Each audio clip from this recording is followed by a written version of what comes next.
Hello and welcome to this live from Paris non-Dubai Trading Academies and Paris Trading Academy. So today's live will be in English as every Thursday. I'm very pleased to be with you for this live trading session on Nasdaq and S&P. So this is like we are now at the opening bell, as you can see on the market that are now moving erratically. So while it's settling a bit, we're gonna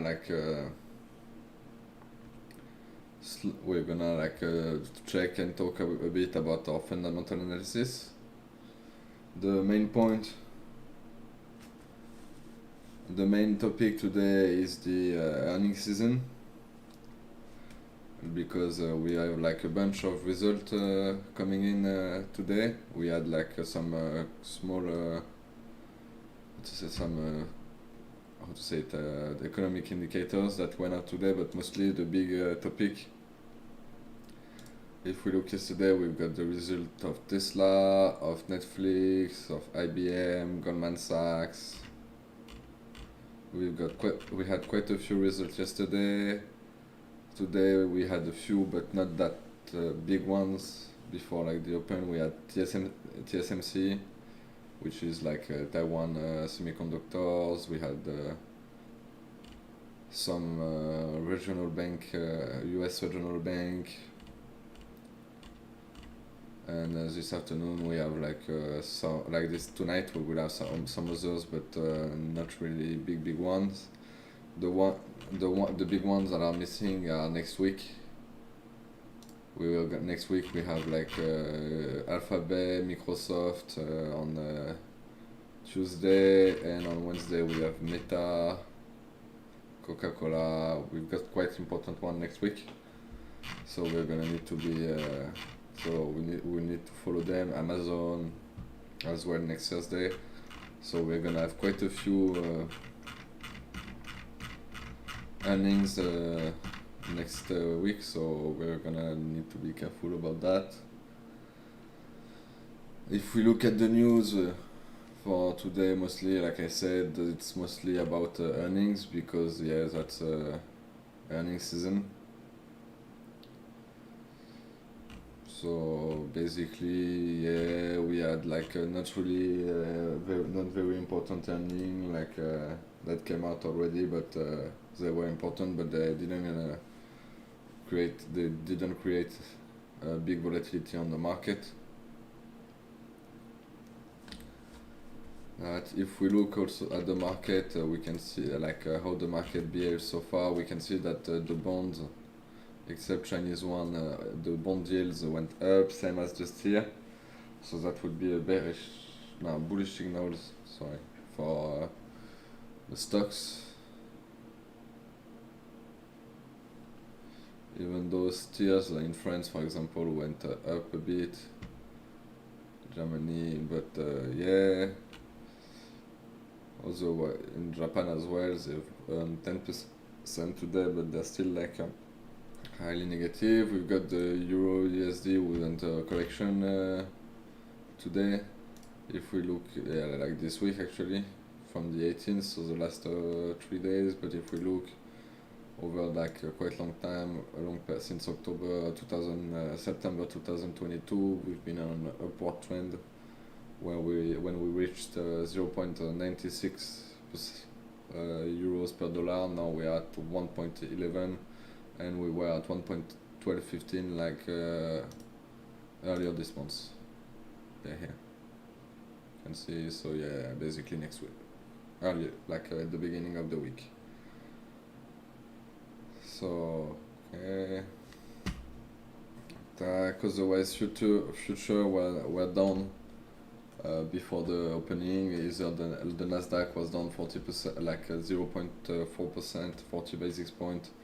S&P 10 basis point. If we look, Asia and Europe were up. No, Asia was down, but Europe was up, was going up during the for this it has been going up so far. So if you look at the DAX, the FTSE, the CAC 40, the Euro stock, you can see they've all been they all have seen a raise today. So this is giving us like some that's giving us actually more of a bullish signal.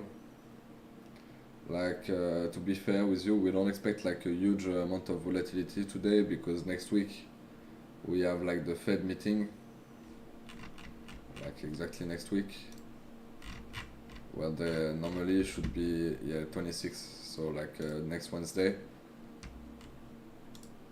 where basically everybody accepted the fact that they were gonna hike the rate, but if you look, everybody then expect them to keep them at the same. Most of the people expect that at least until the end of year they're gonna keep them at the same price, and that seems some economists may seems that it's a bit optimistic, and we can see like this optimism in the pricing of the market, where we can see that the index have been like really high. We are getting closer to on the Nasdaq. We are getting close to the all-time high.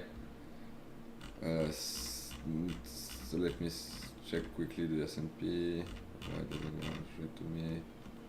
Not on the S&P yet, but we're still getting closer. We're getting closer.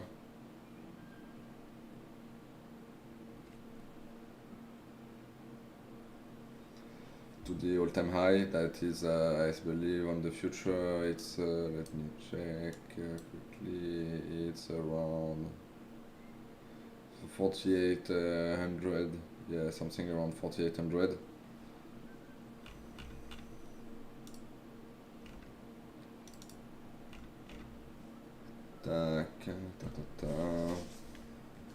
So also, I don't know if you remembered, but last week my trade plan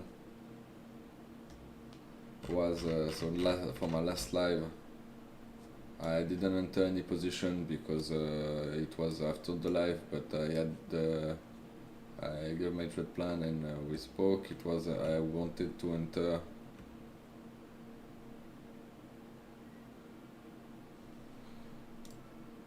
which day was it? Oh no, that's not this one. It was something 84. Oh yeah, it was here. I believe I wanted to enter le 13. It was here. I think, if I remember correctly, I wanted to enter here and exit somewhere there. So yeah, it's exactly at 560. I wanted to enter at 15,560 and exit around 84 at 34, and I would have probably taken it after it confirmed here on the support. So yeah, but I couldn't take them because I was taking care of one of our students that was having online training session. So this was a pretty good.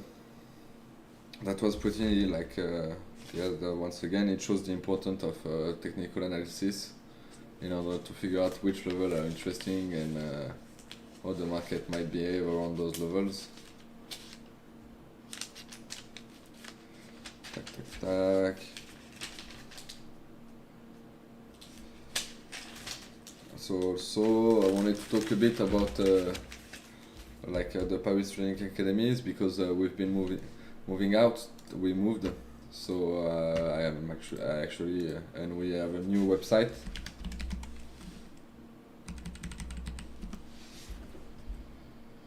So this is our new website, and so we have the dates of the next session. So 4th of September till 6th of October, 16th of October to 17th of November, 20th of November, 22nd of December, 8th January to 9th of February.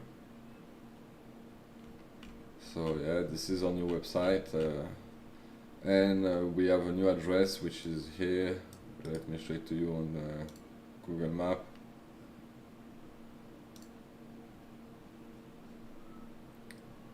so it's here, and our previous one was actually here in the Trinity Tower. Yeah, our previous one was here, and our new one is gonna be here. So as you can see, we're still quite close. Basically, we're on the other side of the mall of the Les Quatre Temps, but still in the heart of La Défense. So feel free to come anytime to visit us once the sessions are gonna start. Also, there's probably gonna be one last live this summer, like in English next week, and then during August there's probably won't be any,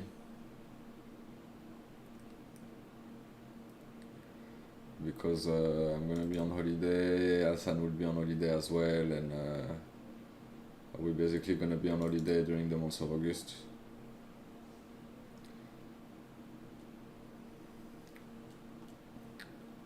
So yeah, there shouldn't be a lot of there are not gonna be like I said, there's not gonna be live this summer after like next week. So yeah, also, while I was preparing for this live, I was listening to CNBC like as always, and I heard an economist from a big investing firm that was basically saying they expected a 10 to 50% pullback on the second semester of the year 2023, like from basically the end of the September until December, because of the optimism of the investors of the market that for them seems unjustified and irrational. And also even though I agree on the opportunity for a pullback, like on the fact there's gonna be a pullback, there should be a pullback, I also want to remind you of Keynes, one of sentence that says Keynes. So if you don't know who Keynes is a very, very famous and important economist of the beginning of the 20th century. And he says that he said the market can be irrational longer than you can stay solvent. And what that means is that sometimes the market will in the short and in short and medium term very often have a behavior that are not that are not necessarily rational, and wanting to time the market and be the first one to go against the tide is a very risky game, because like he said, market can stay irrational longer than you can stay solvent. So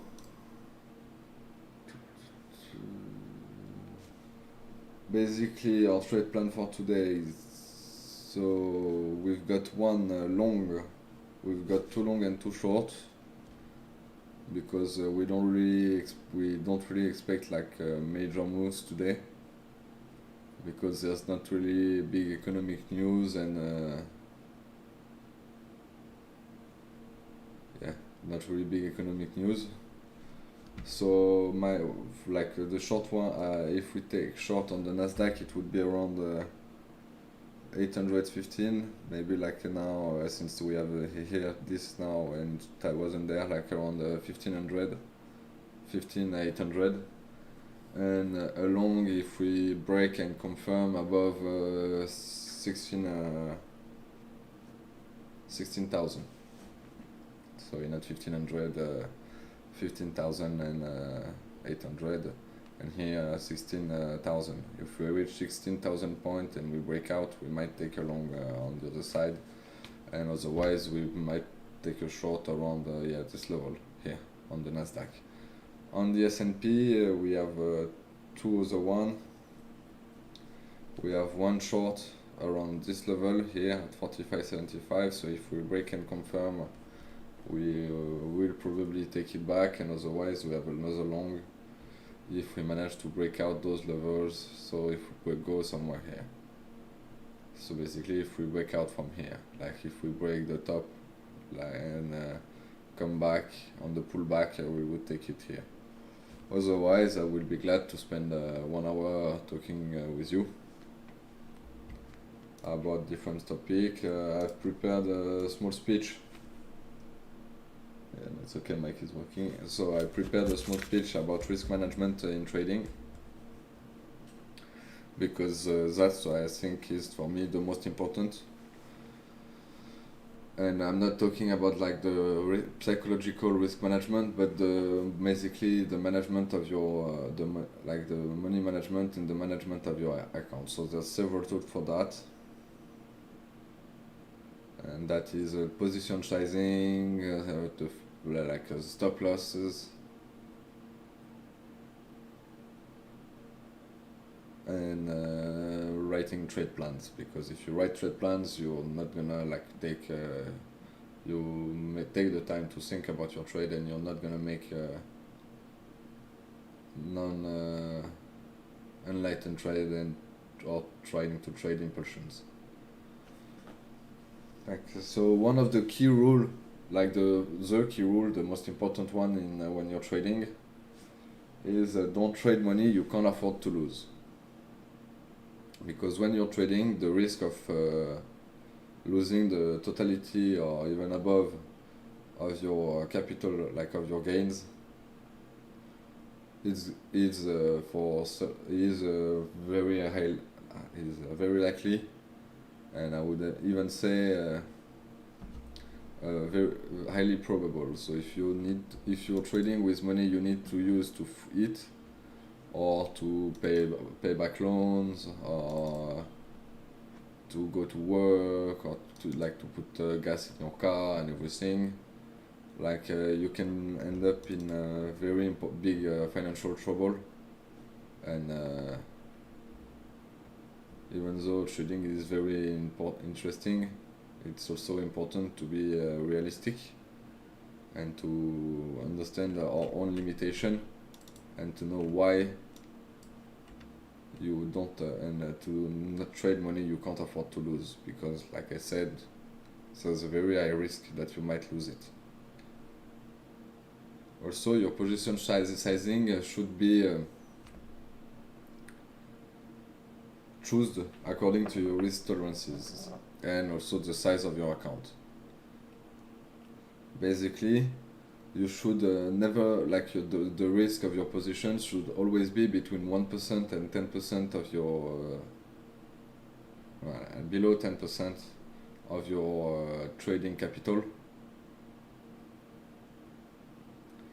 because otherwise, if you're wrong, it's very possible to be wrong several times in a row. And if you have a risk that is too high compared to the size of your trading capital, and you make a few bad trades in a row, you're gonna end up by blowing up your account, and therefore you're not gonna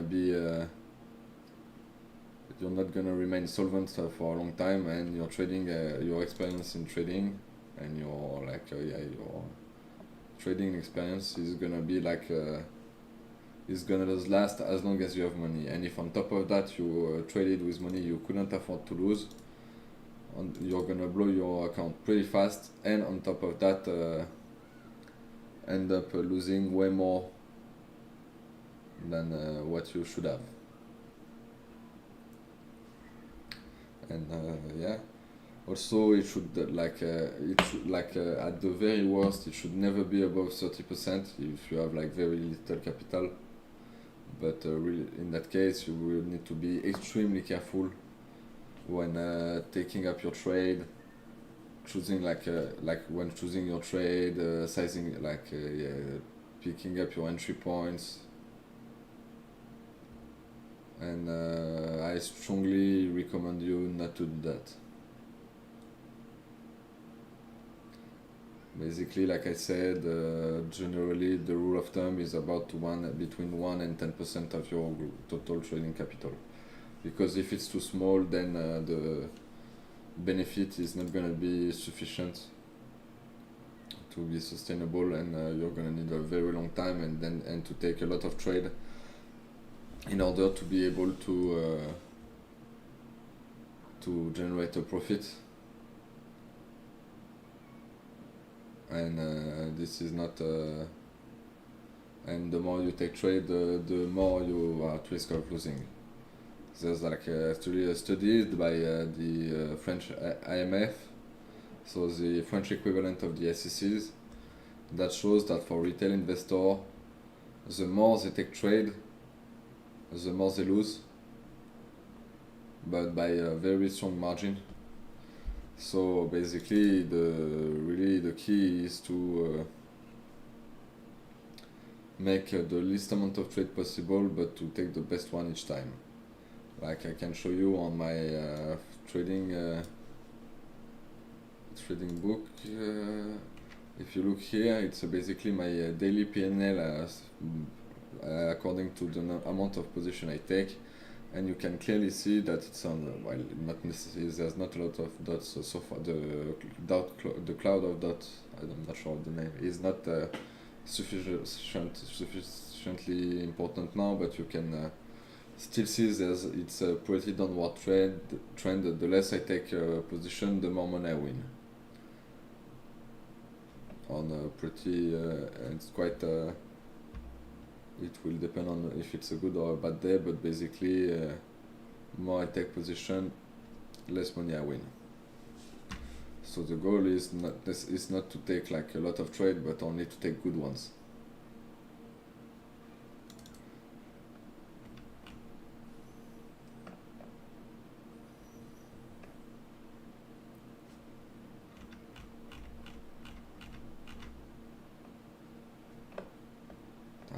So yeah. Also, one of the most, to me, one thing that is the most important is to put a stop loss. Stop loss are an amazing tool in order to limit the amount of money you're gonna lose. You should really never trade without a stop loss, because if you trade without a stop loss, it's it's guaranteed you're gonna blow out your account. It's always better to put like a stop order when you enter a position, and pick like a proper level to put a stop order, and then not change it depending on the way the market moves. But because that's also one thing we see a lot of students do. They tend to put their stop loss, but then when they see that the market is moving against them, they tend to move their stop loss in to move the stop loss either down or up, but further from the price, from their entry point, and then therefore the stop loss ended up being useless, because if the stop loss would have gotten hit in the first in the beginning, they would maybe have lost like $200, and or maybe 5 points, 4 points. And if they wait until like the end of the after they move it, in the end they will sometimes lose 1,000 on one trade, sometimes more, and therefore it's not they are not gonna be able to last a long time in trading. Your stop loss should always be placed where you have a confirmation, once your move is once you have the confirmation that your move is not happening. So basically, you can generally, as a rule of thumb, we would place it before the level of the previous correction.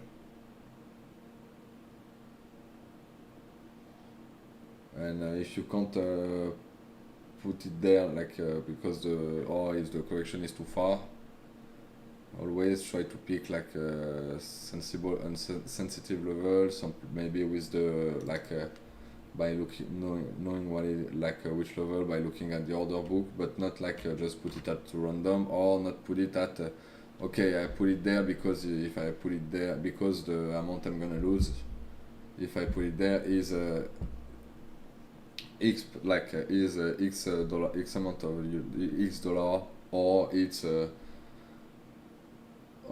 it gives me like a risk reward of 2, for example. Like that's not how you calculate a risk reward. You don't put your stop loss according to your risk reward. You put your stop loss and then you calculate your risk reward. Because that's also something I see a lot of our students do when they arrive, is absolutely try to once we explain the concept of risk reward and how to calculate it and how to trade, like to calculate to enter trade according to their risk reward, they will tend to modify the trade in order to have a good risk reward. But that's not how you're supposed to do. You're supposed to have a risk reward that match like your risk reward should be calculated according to your analysis and not according to what would make a good trade or not.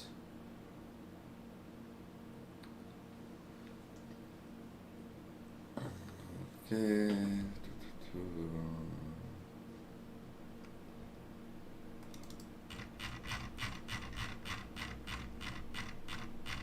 So yeah, as you can see, pretty strong bell on the Nasdaq. It's because we have a pretty balanced market so far with here, and also here, like where we have like you can see it here as well on the market profile. Basically, the market is pretty balanced up until like somewhere here, and upward, yeah, somewhere there. So this is not an area we want to trade. Basically, and like we said, if we enter long on the S&P, for example, we wait until we break this level, go upward, and then come back, and on the pullback and pull back, and on the pullback we would enter a trade around this level. That's also one thing I see a lot of beginners trader do, but mostly on the internet, is average down. It's average down. Basically, this might work in investing when you have like a very long time horizon. Like it's okay to buy when the market, like to buy to average on a losing position, to do like dollar cost averaging when you're doing it, when you're investing. Like if you invest money every month, it's better, by the way, to invest a small amount of money every month than a big lump sum once.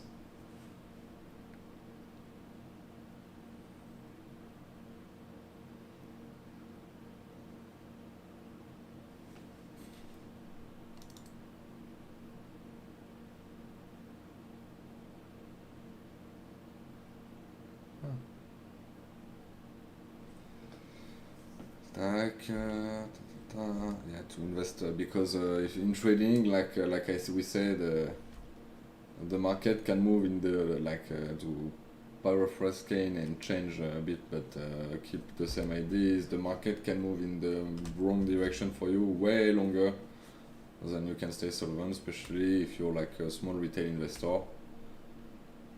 If you're BlackRock, you might be able to hold it, but even like if you look at the history, if you look at Lehman Brothers, when the market was moving against them, there might have been a 200 years old financial institution that was there before the Federal Reserve, and that was like a pillar of Wall Street and investment banking. Once the market started moving against them, they did lose everything and ended up bankrupt. Therefore, you always really need to consider that the market can really move against you way longer than than your ability to stay solvent.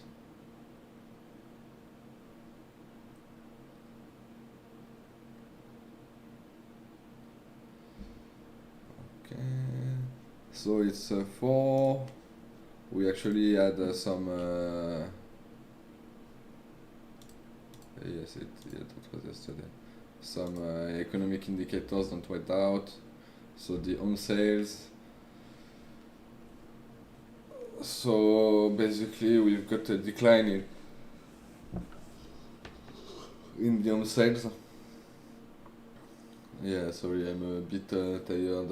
It's not gonna be like a really long stream today. Top of that, I still have quite a bit of job of work to do, so I might end it like around like after like 40 in 15 minutes, half an hour. Also, I started to work on on the Discord server for the Paris Academy students, because that's one of the most frequently asked questions that we get from a student. Like, is there like some WhatsApp or Discord where we put all our students so they can exchange, ask for information, share their analysis, debate about the news, its interpretation and everything. So I started creating about it. Creating it. So far it's only in French because but I will probably create the English version once I'm done with the French one. So if you're there tomorrow in the in the Paris Academy in the French live, I will probably share the link at this moment.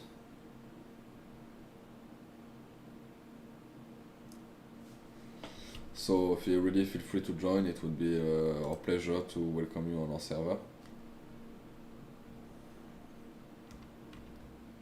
So as we saw, still pretty erratic. Well, the Nasdaq a bit more than the S&P, even though we reached here we see there's quite some big buyers that are concentrated on those level, even though this one's going up, well now they're going back down and splitting actually.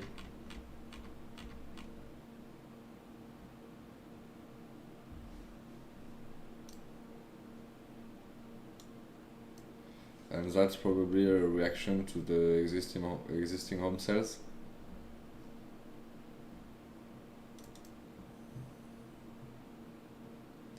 Because it's quite a good indicator in the level of the economy, in the trend of the economy. Because if the economy is going well, people will buy houses.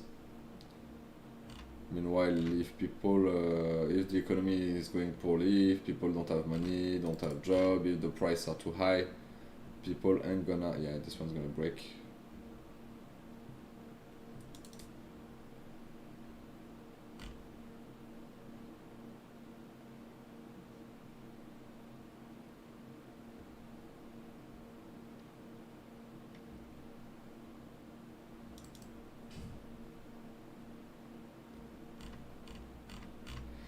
So yeah, we can see we have we have one buyer that's moving around here at 17. Got another big one here at 800 sharp. Yeah, see, there was one here, but it got eaten by the sellers.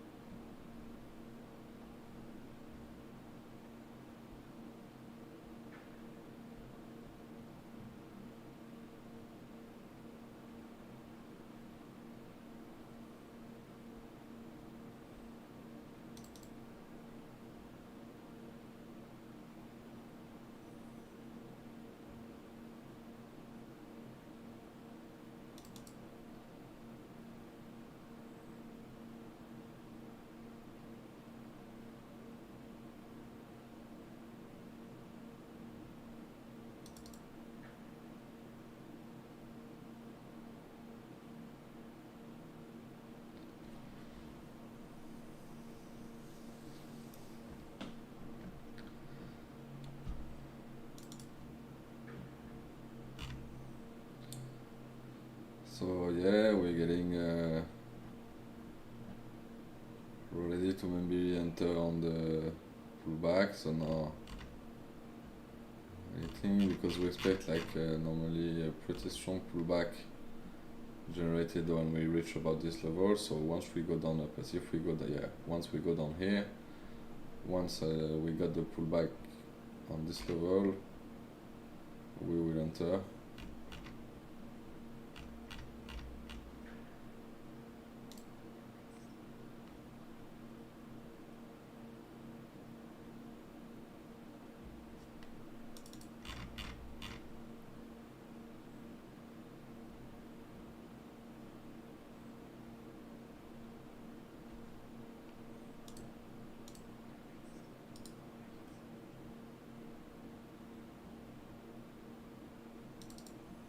Actually, it's gonna be probably a bit higher.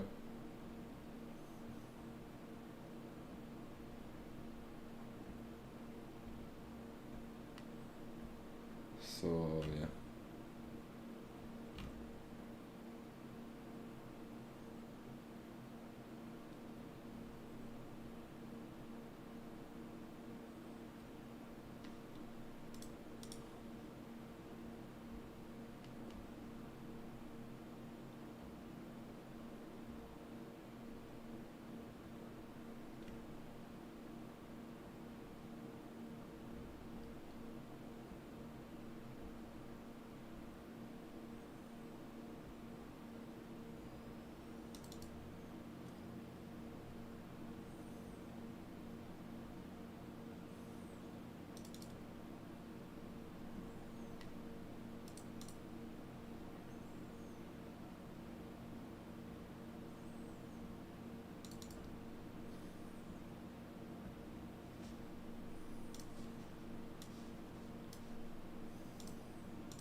Yeah, we still haven't had like a really good breakout, so I'm quite reluctant to enter, to be fair. I'm not necessarily overly confident right now with the way the market's behaving.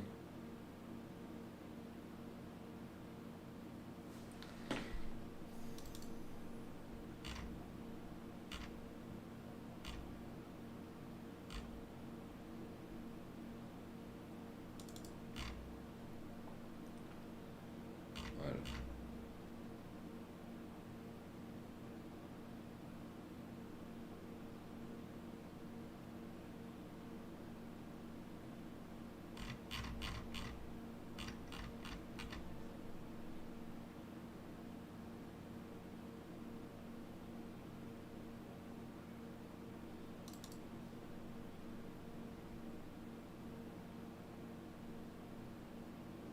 so we've been pushed back pretty strong. We came by once and we've been pushed back pretty strong like for the second time.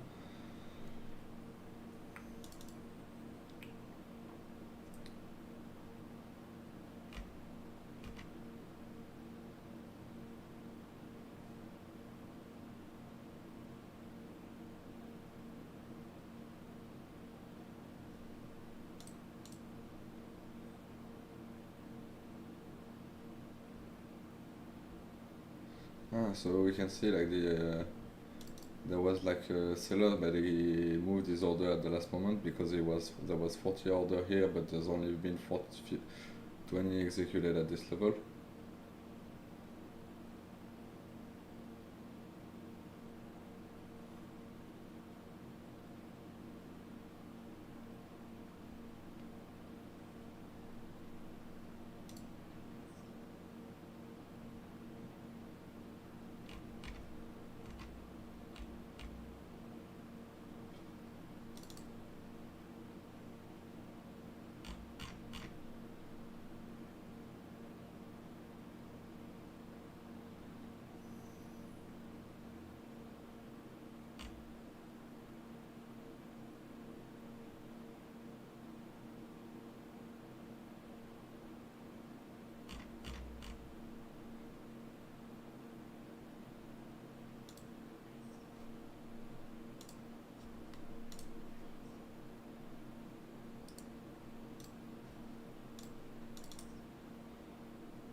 this is bad.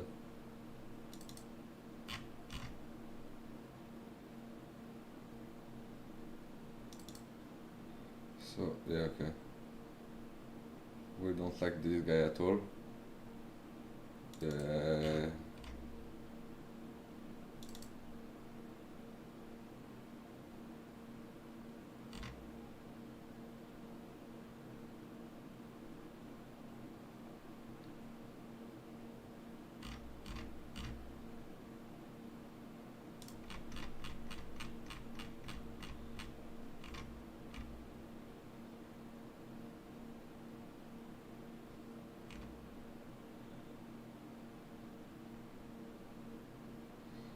Oh, this is bad. Goodbye me.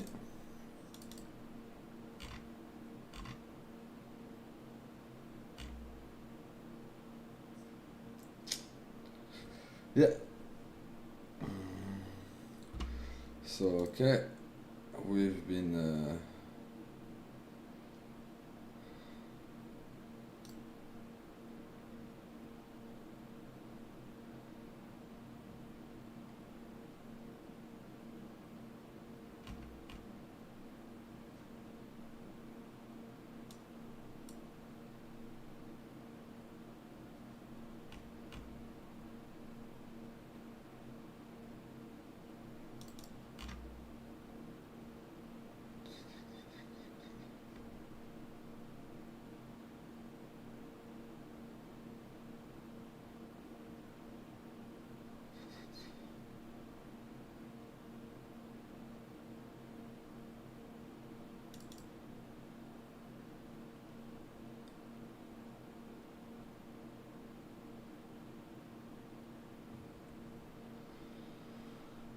okay.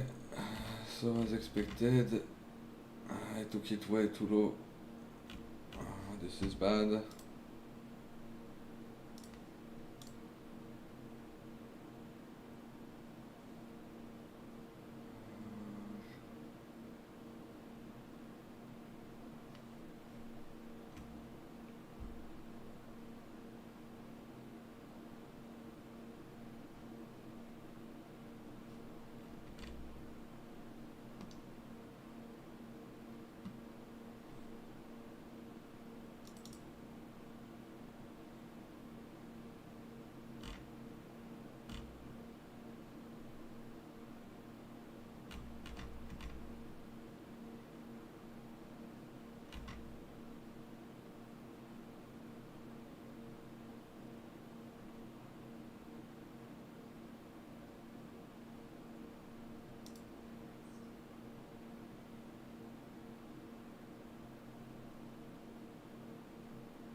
So you see the importance of patience once again. Here I entered too early because I expected it to drop way more, and then it came back. If you look, I would put my stop loss. I entered like too early. I could have had taken my entry like as I expected, and I wasn't. Probably not my exit, but I could have had a way better entry. And if my stop loss would have been at the level I've wanted to put it, like I wouldn't have been it.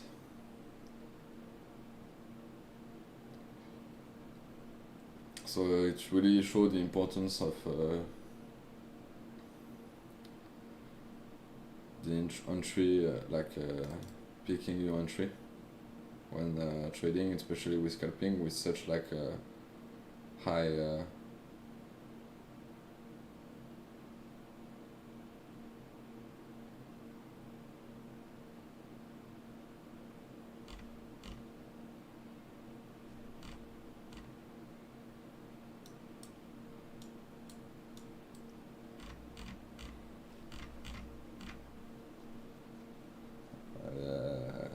c'est clairement là, un endroit qui pue, putain.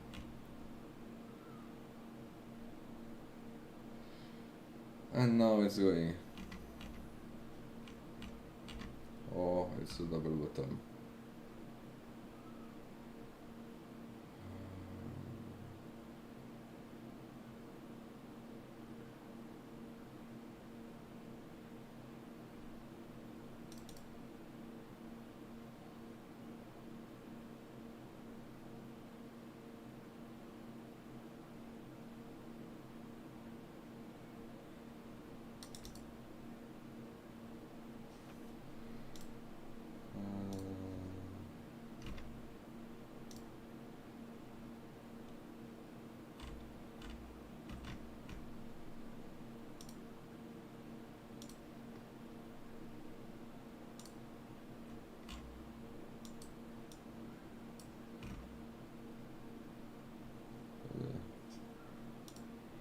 At least I'm the only one watching it, so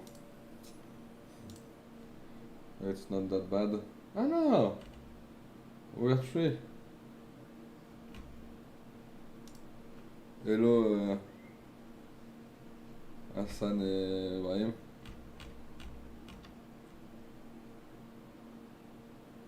Ça m'énerve.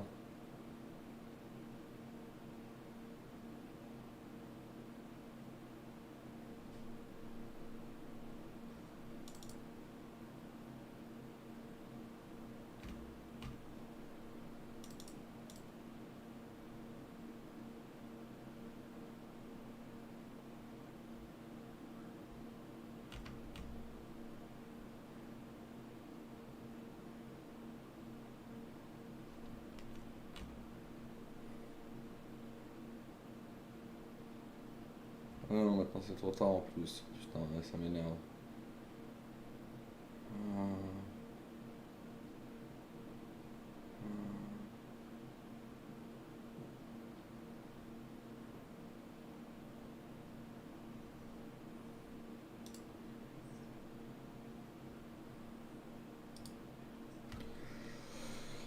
Well, what's important to do when it's a bad day like that is to know it's a bad day and manage to stop before you start being stupid.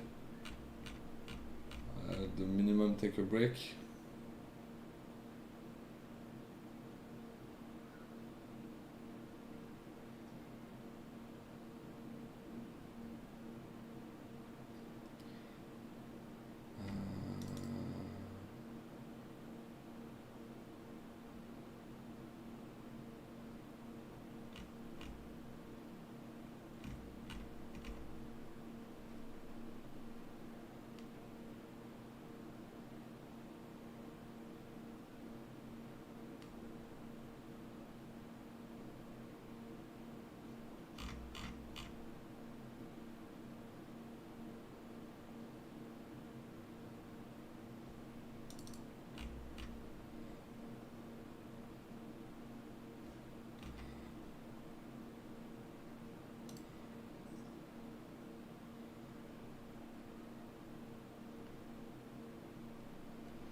Okay, so on this one, and if this one's bad, I will stop.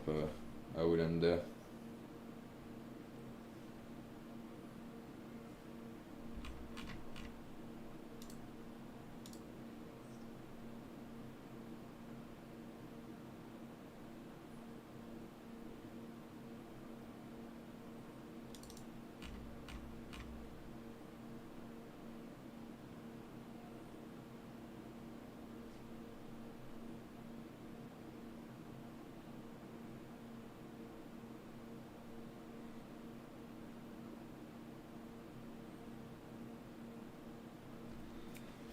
Mm.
Yeah. Da, da, da.